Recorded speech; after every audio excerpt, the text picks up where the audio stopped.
Have you guys ever asked yourself why most black people are suffering? Black people, we are suffering not because of the colonial rule, not because of the apartheid system or everything that took place, during those days. But most black people, we are suffering because we are afraid of helping each other. We black people, we hate the idea of wanting to uplift each other and of wanting to help each other grow. Once I start to make something out of myself, I always look for other people to actually come and support my business or my career or whatever it is.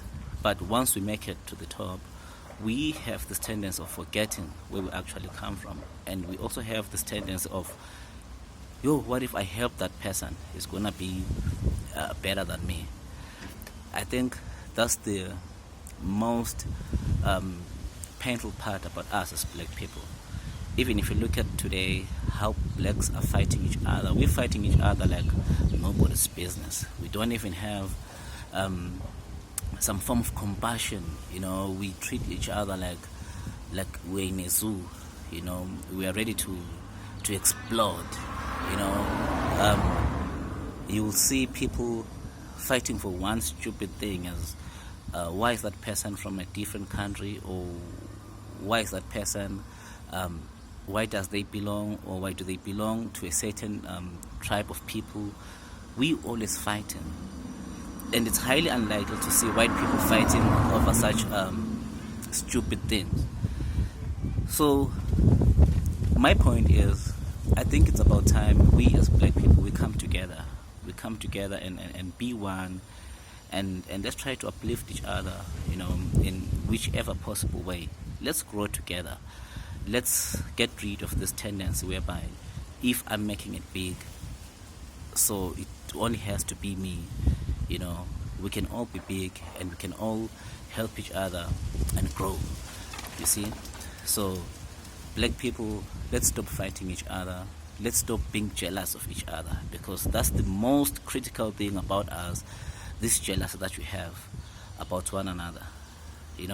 We are so jealous of each other to the extent that, if your neighbor buys a car, you also want to be in that competition. You also want to go and get a car, by credit, just so you can measure your lifestyle with your neighbor. It doesn't work that way. Let's love and appreciate one another, and let's stop this mentality that we have. How can we grow Africa? I always hear about so many political parties talking about black people coming together, black people building Africa. We do have the same dream. We share the same vision as to what we want out of us as black people and what we want for our continent. But I think we need to change our mindset, and we also need to change the way how we look at things and the way how we treat each other. So that's all I want to say to you guys. One love. You're not suffering, black child, simply because your dad was poor, or your mom was poor, or they did not have any formal education. You are simply suffering because of the jealousy that you have as black people. You are suffering because there are people afraid to see you shine. There are people out there who always wish and dream of you becoming a failure. There are people who can help you, reach your goals, achieve your dreams, get that qualification, attain that business deal, or whether it's a college degree. But just know that you are suffering because of the jealousy that we have towards one another as black people. We hate to see each other prospering. One love.